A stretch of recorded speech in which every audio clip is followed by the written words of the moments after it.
Hi guys, this is Muriel Swift. I'm 42 years of age. I would like to talk to you about my prison experience in 2004. Um, where do I start? Basically, in 2002, maybe 2003, unfortunately, I was spiked with heroin in while smoking cannabis. People had put it into the spliffs that I was smoking, to which I became an addict. I didn't realise that this was happening to me. I knew that the cannabis tasted funny. I basically had never ever thought, that I'd become a heroin addict, not by any means. To which basically, yeah, I at the time I was doing a 2-year HND in performing arts. I was training to be a fully trained drama teacher. I wanted to basically become a full-time actress, to which very quickly my hopes were dashed, and more to do with the fact of the actual system failing me and letting me down, basically. Um, I'd been smoking spliffs for about 4 months with containing heroin, to which I didn't know about. The first I knew was when I'd actually dropped off the lad that had been spiking me, to which I said to him I felt very ill, I felt very jangly, I was hallucinating, I was being sick, had diarrhea, I was cold, shaking, I had loads and loads of symptoms of withdrawal.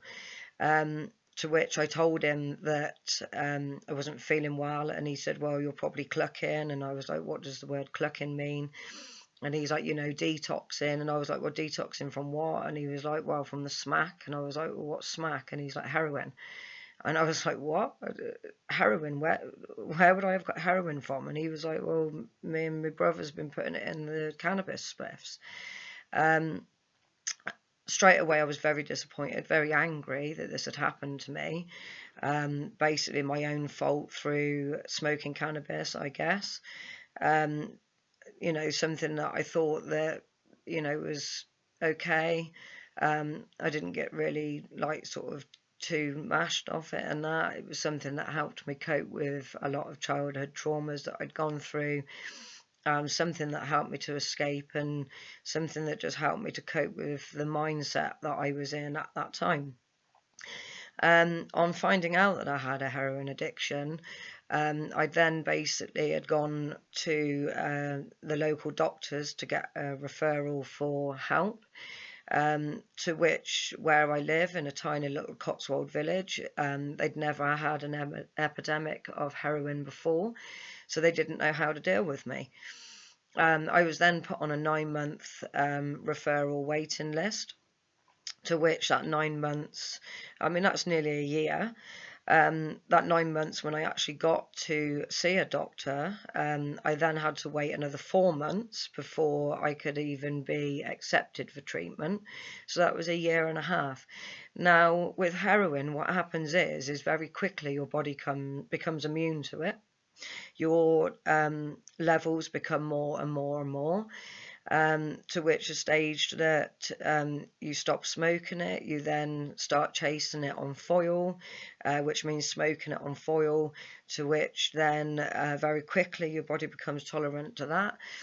And then basically the next step is injection form, and then from that is basically your veins pack up, and you'll find a lot of people normally go in their groin, injecting their groins. 9 times out of 10 people would die from this. Now, within very quick, short amount of time, my addiction was so great. I had 3 kids to look after, I had a home to look after, I had pets to look after. I wasn't physically fit, with the detox that I was trying to do myself, to cope with anything. With the fact that I'm hallucinating, I couldn't get up, I couldn't feed my children, I couldn't look after my children. I was having stomach problems, I was having the poos, I was being sick. hot sweats, cold sweats, hallucinating like you wouldn't believe. If you've ever watched the film Trainspotting, to which you see the baby crawling across the ceiling, that isn't even anywhere near the actual effects, the side effects that you get from the detox withdrawal symptoms from heroin. Now, let me get to the actual point where I'm going to. Basically, after a year and a half of waiting for the referral, by that point my addiction was already too great. I had to have high level of methadone, which is a substitute, heroin substitute, to which, unknown to me, that the methadone is actually worse of an addiction than the heroin itself. The methadone seeps into the bones. It makes the aching and the symptoms of the withdrawal twice as bad. Basically, I did get on a prescription. I was clean for 9 months. Well, say clean for 9 months. I was on a methadone prescription for 9 months. I basically had a bit of a breakdown due to relationship problems at home with my partner, and it encouraged me to have a bit of a meltdown, to which I used once. The next day my drug worker came to my property to come and see me. I thought I was doing the best thing by being honest with him. Basically, I thought I was being honest with myself, and that I could cope with it a lot better. I thought my drug support worker would support me, to which within 5 minutes of me telling my drug worker that I'd used once after 9 months, they stopped my methadone prescription. Now, the fact that the methadone detox is even worse than the heroin, it was very quick that I relapsed because the fact that I had no help. I then basically got another referral. As you can imagine, it took another 9 months for another referral. It took another year and a half before I was seen again. By this point, my addiction had got up to a £350 a day habit. Not for any other reason than the fact that that's how it works. Your body becomes tolerant to it. The more the body becomes tolerant, the more you have to bring yourself to a level of where you can function. It isn't a choice. It wasn't a choice.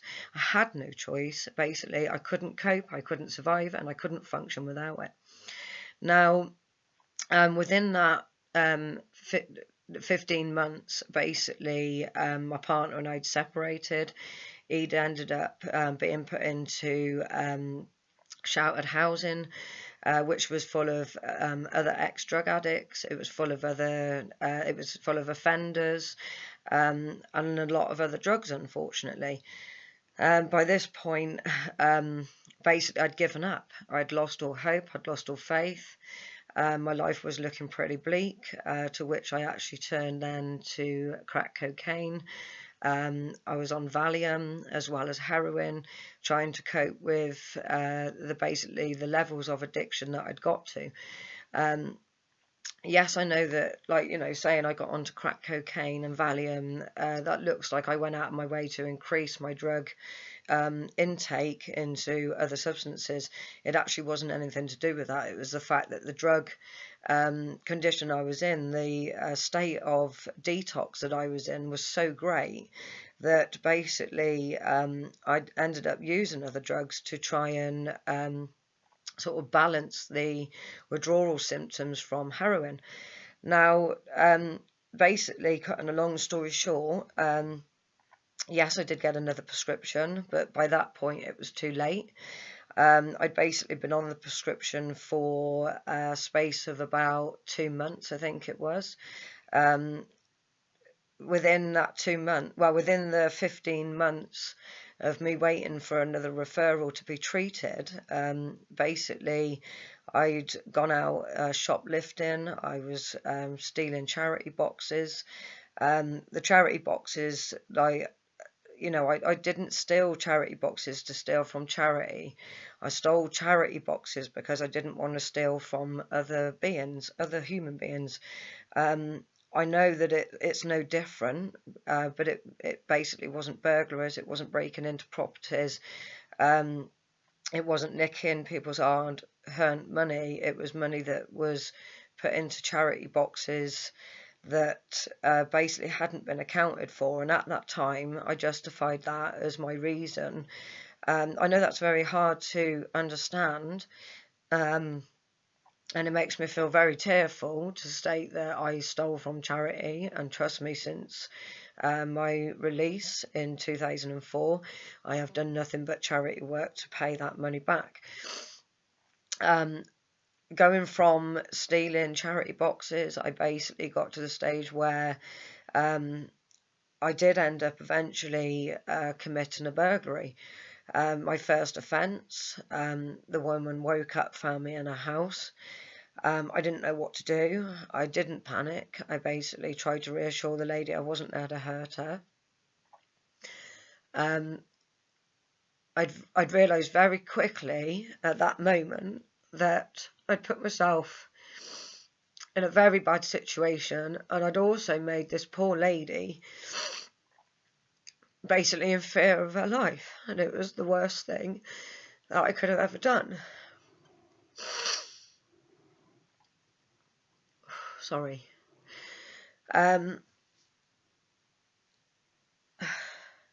This is what heroin had increased me to do.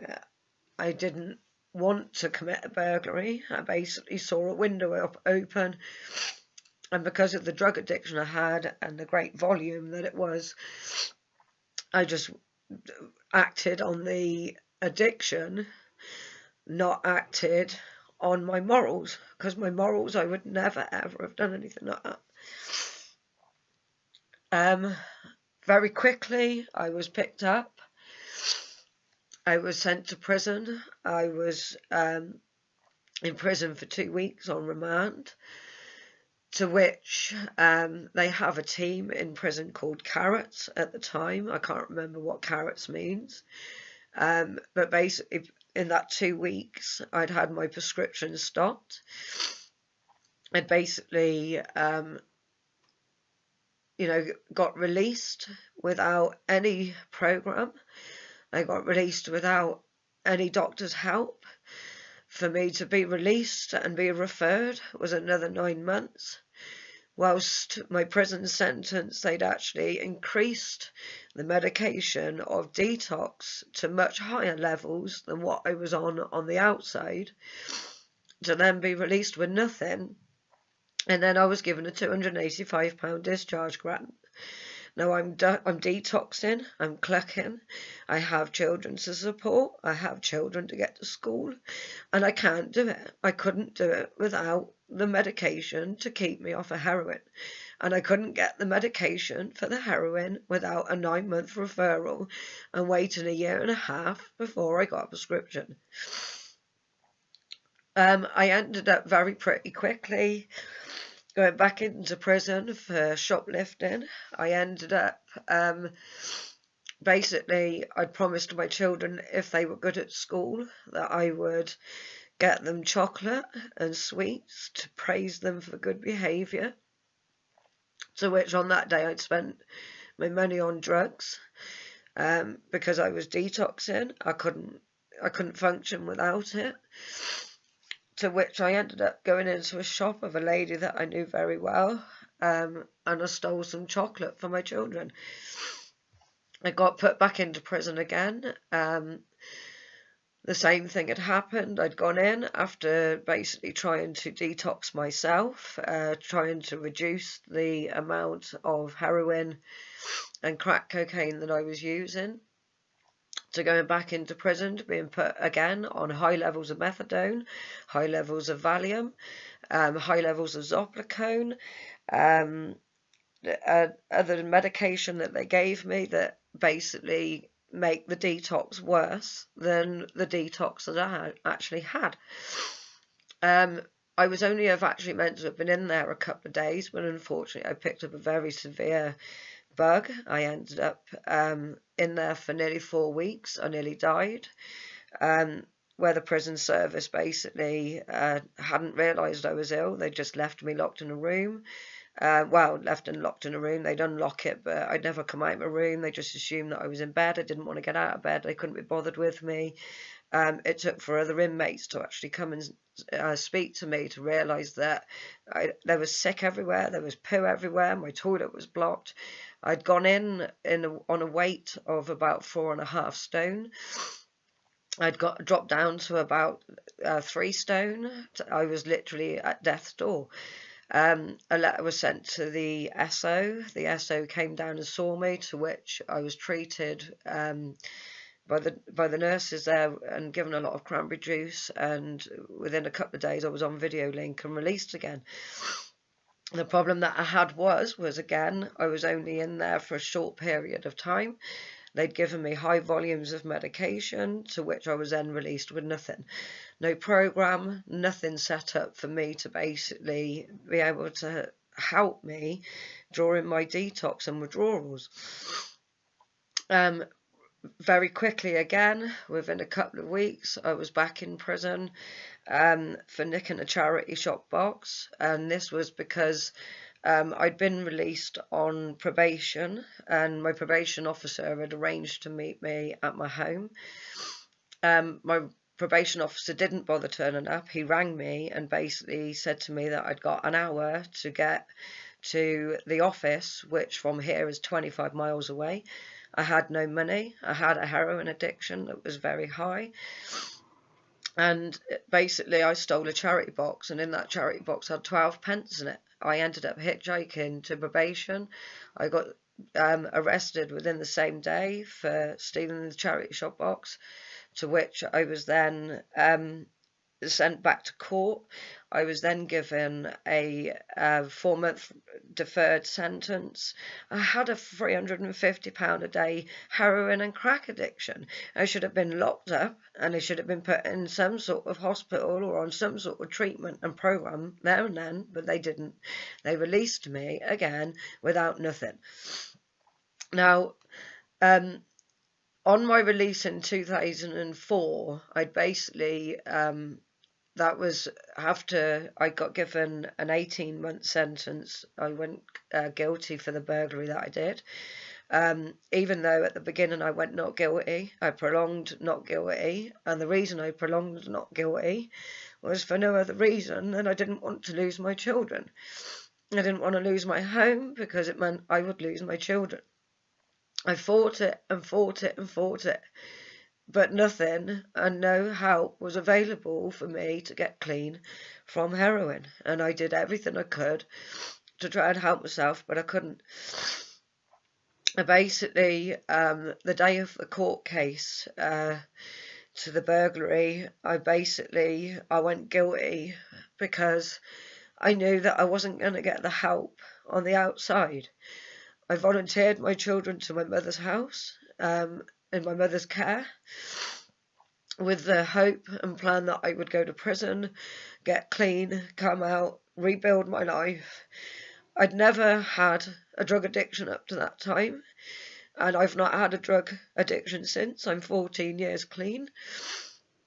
But in that time of my sentence, I basically was meant to have done 4 months. I should have been released on tag. The day that before I was meant to have had my release, social services went and took my children from my mother's home, knowing that I was not under any obligation to not go and get my children as soon as I got out, to which they felt that I wasn't mentally fit, because in that 4 months I had suicide attempted every day, cutting ligature in because I couldn't cope. I basically, the day they took my children, I hung myself and I died, and they brought me back. Because of this, I was then made to do a full 9-month sentence instead of 4 months.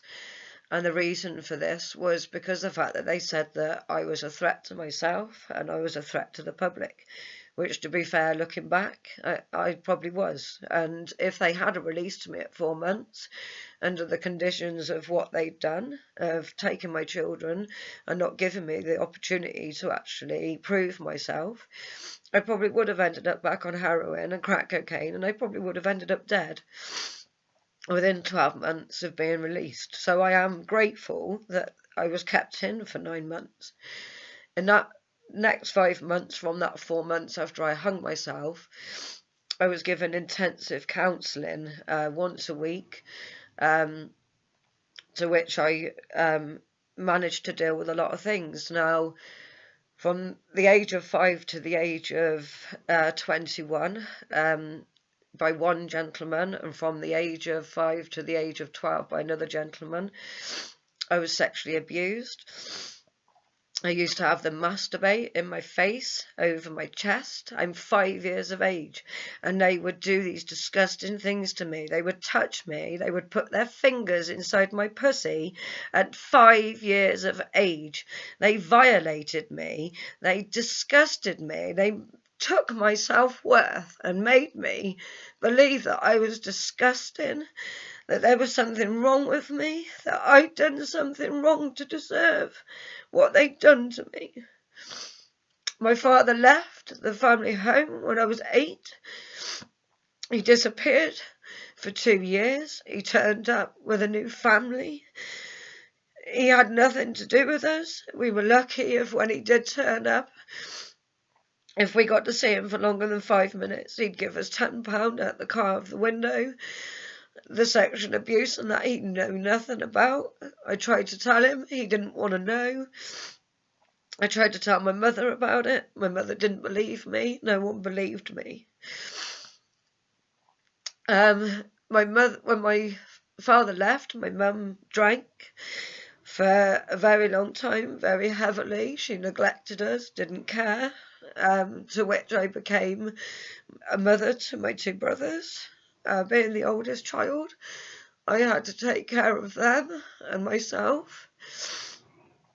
My mum soon met a chap who was 10 years younger than her.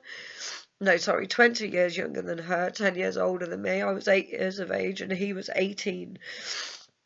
This man, being a young man, took on a family of 3 children.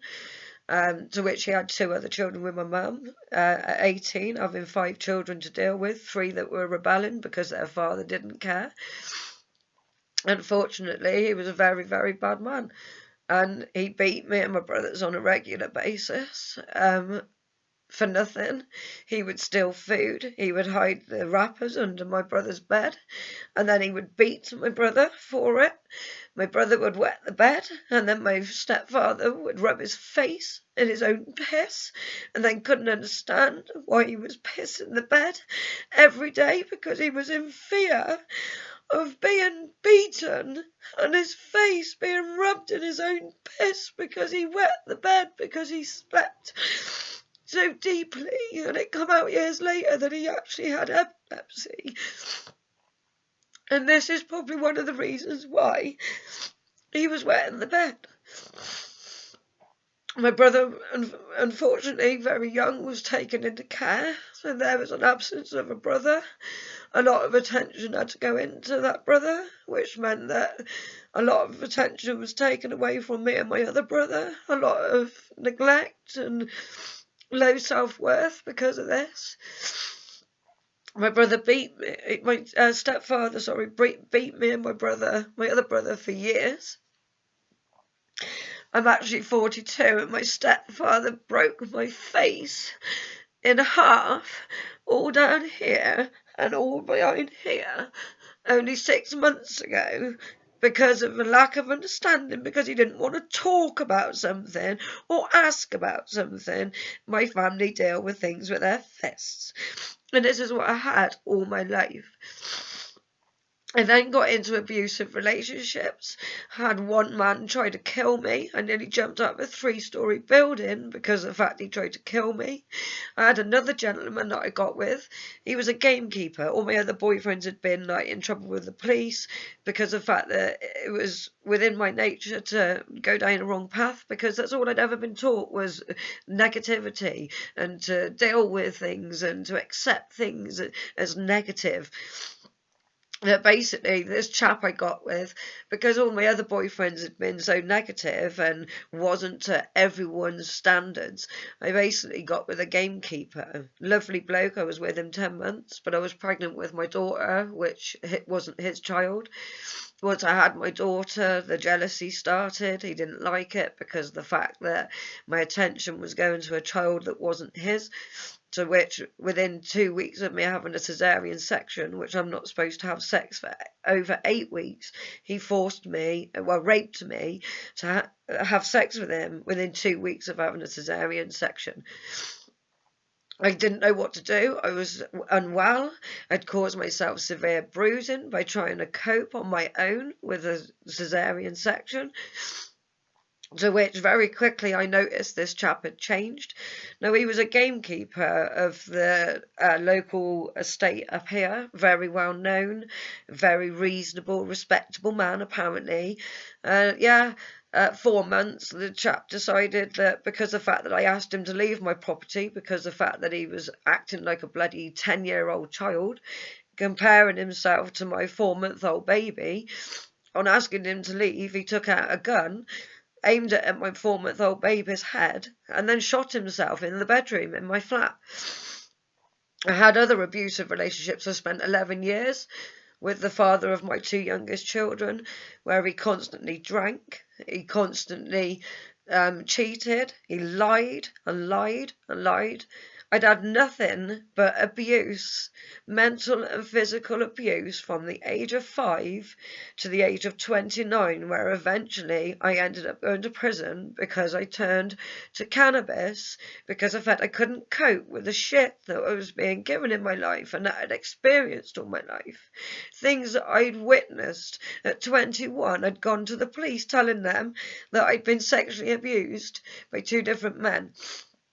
Because of the fact that I was promiscuous from the age of 13 to the age of 14, which is what a lot of teenage girls do. It's called learning. It's called, experiencing life. You soon realise that the boys don't love you, they don't want you, they're just using you. But I didn't know that at the time, But at 21, when I tried to go to the police about my sexual abuse by both gentlemen, the police had basically gone to the one chap, and I found out that he'd sexually abused his 5-year-old daughter and his 3-year-old daughter, and he'd actually anally and vaginally torn them to pieces. He disappeared. The man's still free now in the Philippines, living his life in a woman's refuge with young kids. And I can't do nothing because of the fact that I've got a record that I've been in prison, and I've got a record of being promiscuous from the age of 13 and 14. I've got to suffer for the rest of my life for what these people did to me, but yet this man walks free. To which, yes, eventually I did. I turned to cannabis to escape it. Something just to ease my mind, to get me out of what state of mind I was in at the time. I was self-harming, I was drinking, I was doing a lot of things to try and escape the bad things that had happened to me. No one had ever sat down and talked to me. No one had ever said to me that this isn't normal, that it's not your fault, that you shouldn't carry any blame. For 29 years, I believed that everything bad that had ever happened to me, that I must have done something wrong, that I must have done something to deserve all this stuff. And if I was God's child, then why would God allow this to happen to me? And what I realise now is it wasn't God, it was the hands of man, and it wasn't my fault, it was their fault. But it took for 5 months of me going through intensive counselling in prison to realise this, after being asked to take hold of that child's hand of when I was young. And what would I say to myself? And I said I'd say I was sorry. And the counsellor's like, what are you sorry for? And I had to sit there for 5 minutes and think, what am I sorry for? I didn't do this to me. I didn't hurt me, and I haven't hurt anyone else. I ended up hurting people because of what was done to me. I ended up hurting an old woman by burglary because of drug abuse, because of what these people had done to me. Now, the counselling I had to go through a lot of demons, I had to deal with a lot of stuff, and I had to learn a lot of strategies on how to deal with this without wanting to turn to drugs and alcohol or suicide or some sort of way to escape the thoughts in my head. I am now 14 years out of prison, and that counselling worked for me. Now, for me, I got in for 2 weeks, I came out for 2 weeks. I got in for 2 weeks, I came out for 2 weeks. There was nothing, no rehabilitation, no counselling, no nothing. There was nothing for me set up on my release. I was set to fail. Even if I didn't want to fail, I was set up to fail by the system, because the system doesn't know what to do with people like me. Well, people like me back then, because I'm not like that anymore, because the counselling worked. The service I had worked. The 9 months I did in prison worked. I was in there long enough to be able to get clean and stay clean, and to have the help to change what was in my mind, what was going on. Now, in 2006, this is letters, I don't know if you can see it. House of Commons, Geoffrey Clifton Brown, dated 2006. Now, what I did was, when I got out of prison, I campaigned. I campaigned for proper programs to be brought into prisons. Proper detox programs, proper counselling services, proper release programs, so that when you're released and you haven't got long enough in there, you're released with something so you do not reoffend when you're released. I watched many of girls in the 9 months, because the fact that I tried to commit suicide, they could not remove me from the prison that I was in, that was only in there for short sentence times. For people on short sentences, sorry, I don't know. A remand prison, that was it, sorry. Basically, because it was a remand prison, you would go in there before you would then be sent off to a main prison. But because I was a threat to myself and a threat to the public, they couldn't move me. So I ended up staying in this remand prison. 365 girls on that wing. I watched 2 weeks out, 2 weeks in, 2 weeks out, 2 weeks in.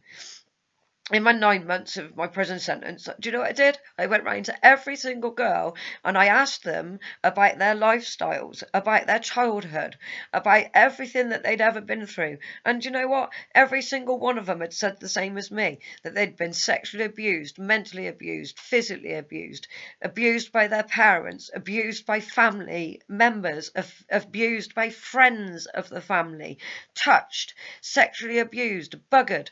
One of them had actually took a knife to herself and sliced her genitals to pieces because of the fact she was so disgusted with herself because of what this man had done to her. Nothing she'd done to herself, what he'd done to her. I'd spoken to these girls and basically, like, you know, they told me that they'd gone the same as me.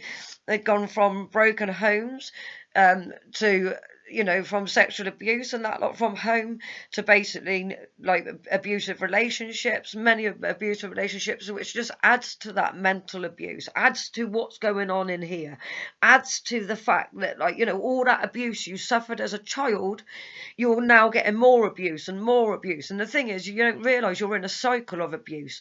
You're in a cycle of abuse because you know nothing different. That's all you were taught from a child is abuse. And your body thinks it's normal because that's all you were ever taught, that it was normal. Well, it's not normal.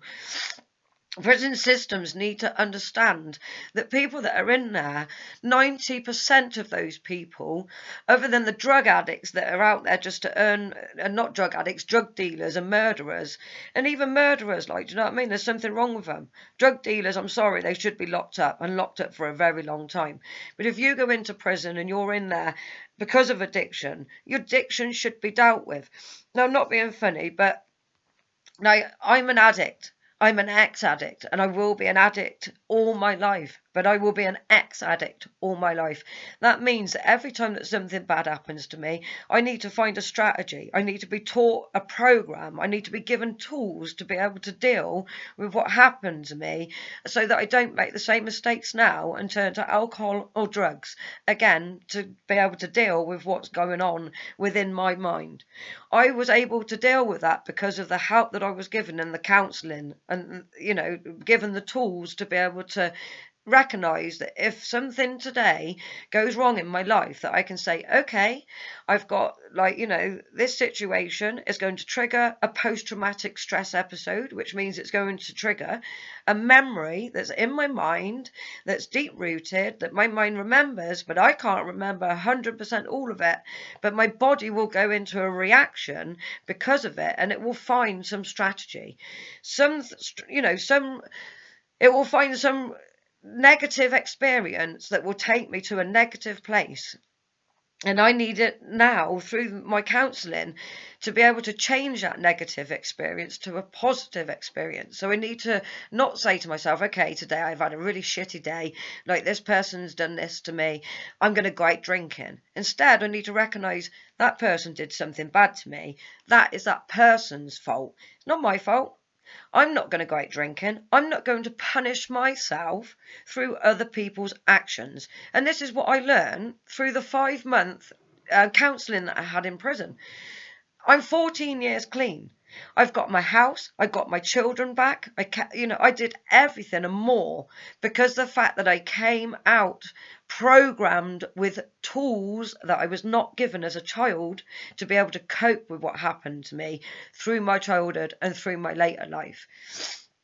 Now, when I got out of prison and I went to see Jeffrey Clifton Brown, I basically, my plan was to make sentences longer, because there's no way within 2 weeks that you can reprogram a mind to not go out and reuse, substance abuse, whether it, anything. You need to be given help. You need to be able to be given mental help and tools to be able to come out and live a half normal life. My life will never be 100% normal, but it's 75% of what it was before I went into prison. Now, basically, like, my idea was that everyone that goes into prison with any addiction, whether it be drugs, alcohol, of any sort, that the program should be given as a detox program and not to treat them as criminals, to treat them as addicts and mental health patients. Now, my plan was that basically everyone that goes in, they get given a 12-month sentence. Within the first 5 months is basically the detox, because that's how long it actually took for me to be able to detox properly off of heroin, methadone, Valium, crack cocaine, methadone and Valium that the prison gave me, that were quite happy to release me, knowing that I would go out reoffending because of the fact that I couldn't get the stuff because I'd been only in for 2 weeks. If I was in there for 12 months, I wouldn't have even needed to come out and need to be on Valium or need to be on methadone or anything else. If I'd have been in there 12 months, well, I was in there 9 months. I did 5 months detoxing. I did the other 5 months, I did doing counselling, dealing with the demons that came to me. Now, I went to see Jeffrey Clifton Brown, and Jeffrey Clifton Brown agreed with me. He basically said that I had some really good points and factors, that basically the sentences weren't long enough. The Carrots team and things like that weren't able within, because of having such short time, to be able to work with people and programs. A lot of them were released into halfway houses with other drug users, with a lot of money, prison release money to buy clothes and food and that. But yet, detoxing, withdrawing from very high substances, which, you're set to fail. Now, Jeffrey Clifton Brown sent me to see a top NP in London, to which I sat down for a very long time, and I gave them my whole experience, that I wasn't in long enough to be treated the first 3 times, and that basically it was only because of the fact of my suicide and the fact that I died and I got brought back, and my state of mind, that I was actually kept in for 5 months and had intensive counselling. If I hadn't have done that, I would have been released again with high Valium, high methadone, detox. I'd have been given another £285 discharge grant, and even 4 months still wasn't long enough to have set me up a proper program to come out with. Now, me personally, myself, my view is, and still to this day, is that they should give people proper long sentences, and even, first sentence. Not, why did it take 4 times for them to lock me up and deal with me? The first time I went in to do with burglary, to do with a drug addiction, they should have locked me up then, whether it been a rehab program, whether it been a prison sentence with a rehab program. It should have had some sort of counselling service, some sort of detox service, some sort of drug program, so that I would not reoffend or reuse when I got out of prison. Now, this top MP in London, I basically said to him, like, you need to be putting people in. They need to be in for longer. They need to be dealt with in prison as addicts, mental health patients. They should be given intensive counselling. And the response I got was, 1, we haven't got the money. 2, we haven't got the space. And 3, how are we meant to make you have counselling? Well, funny, you could make me go to bloody prison. You could make me have bloody probation, but yet you couldn't make me have counselling. I'm sorry, but you could make people have counselling. If you pursue it for long enough, people give in. They eventually break down. Their barriers become down. The reason that people don't want counselling is because their barriers are up. They think, well, how is it going to help me? That's what I thought. How is counselling going to help me? How is counselling going to help me change what happened in the past? Well, it didn't help me change what happened in the past. What's happened in the past has happened. What it did was it gave me tools and a program, and it gave me the ability to be where I am now, 14 years later, still clean, with my children back, my house back, everything. And I would never have got that without the counselling service. Now, I've got a little write-up here of about Holloway Prison. Now, this is basically a little thing that I found off a documentary. It was on a couple of years ago. As usual, you go YouTube, you try to find it, you can't find it, or the prison system have had it removed, or the government have had it removed because they don't want you knowing the facts. But basically, in 1968, Holloway Prison was opened as a psychiatric institute. In 1983, it was reopened again as a psychiatric institute. In the year of 2000, I'm not specifically sure on what date, because as I said, I can't find the dates, but it was opened again. And this was after someone like myself turned around and said that basically addicts and criminals are mentally ill. They need mental health treatment. I'm not saying it's going to cure everyone, because not everyone can be cured. But at the end of the day, like, the prison was opened, it was all agreed, yeah, like, what I said, that basically, like, these people should be taken in, they should be treated as mental health patients, given the help so that they could rehabilitate themselves to be released, and be released for a very long time.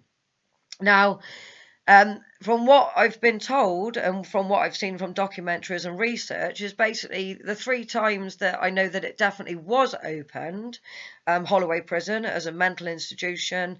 I don't like to call it a mental institution. I'd like to think of it more of a prison therapy centre.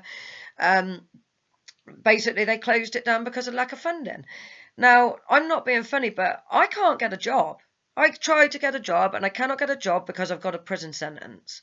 Now, I could have been treated in a rehab that was set up completely different as a prison sentence, so I wouldn't have had a criminal record. I wasn't an addict. I was mentally ill. And I was a criminal because of the fact I was mentally ill. I was an addict because I was mentally ill. I needed mental health care and attention. Even now,